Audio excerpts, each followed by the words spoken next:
పింఛనుదారులకు శుభవార్త. ఇక ఏలిముద్రతో పని లేదు. వృద్ధుల ఇబ్బందులు తొలగినట్టే.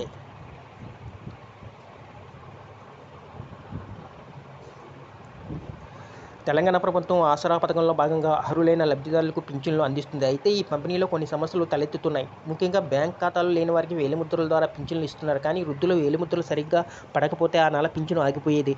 ఇది వారికి తీవ్ర ఇబ్బందులు కలిగించేది. అంతేకాకుండా మరణించిన లబ్ధిదారుల పేర్లను తొలగించకుండా పింఛన్లు స్వహా చేస్తున్న ఘటనలు కూడా వెలుగులోకి వచ్చాయి. ఈ సమస్యలకు పరిష్కారం ప్రభుత్వం ఇప్పుడు సరికొత్త విధానాన్ని ప్రవేశపెడుతుంది. ఈ వీడియోని ఎక్కడ స్కిప్ చేయకుండా చివరి వరకు చూడండి. అలాగే ఈ వీడియో నచ్చితే మీ ఫ్రెండ్స్కి, ఫ్యామిలీ మెంబర్స్కి షేర్ చేయండి. వాళ్ళకి ఇన్ఫర్మేషన్ యూస్ అవ్వచ్చు. అలాగే ఒక చిన్న లైక్ చేసి మా ఛానల్ని ఎంకరేజ్ చేయండి. ఇక వివరాల్లోకి వెళ్తే,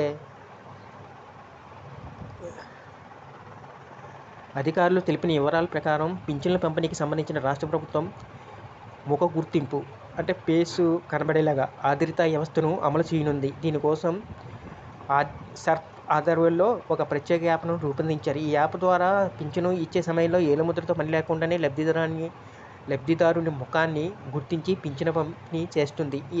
ఏలుముద్ర పడని వృద్ధులకి, ఇతర సాంకేతిక సమస్యలు ఎదుర్కొంటున్న వారికి ఎటువంటి ఇబ్బందులు లేకుండా పింఛన్లు పొందేందుకు మార్గం చేస్తుంది.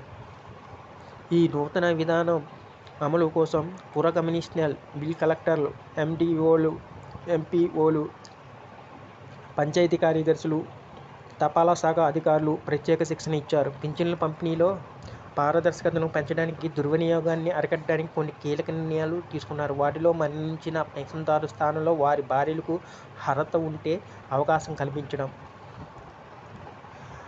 వలస వెళ్లి 3 నెలలుగా పింఛను తీసుకొని లేదా మృతి చెందిన లబ్ధిదారుల పేర్లను జాబితా నుంచి తొలగించడం, సాంకేతిక సమస్యల కారణంగా నిలిచిపోయిన పింఛన్లు పరిష్కరించడం, రెగ్యులర్గా పెన్షన్దారుల వివరాలని క్రమం తప్పకుండా అప్డేట్ చేయడం, పురపాలికల్లో ఏడాదికి పైగా బ్యాంక్ ఖాతాల నుంచి పింఛను తీసుకొని లబ్ధిదారులను గుర్తించడం, కొత్తగా అర్హులైన వారి వివరాలను రికార్డులో నమోదు చేసి ప్రభుత్వం అడిగిన వెంటనే ఇచ్చేందుకు సిద్ధంగా ఉంచడం వంటి చర్యలు ఉన్నాయి. ఈ నూతన వ్యవస్థ ద్వారా ఆసరా పింఛన్లు మరింత వేగవంతంగా, సురక్షితంగా, పారదర్శకంగా జరుగుతుందని అధికారులు ఆశిస్తున్నారు. ఇది లబ్ధిదారులకు ఎటువంటి అవాంతరాలు లేకుండా తమ పింఛన్లు పొందేలా చేస్తుంది. తద్వారా వారి జీవన ప్రమాణాలను మెరుగుపరుస్తుంది. ఈ వీడియో కానీ మీకు నచ్చినట్లయితే ఒక లైక్ కొట్టి షేర్ చేయడం మర్చిపోకండి.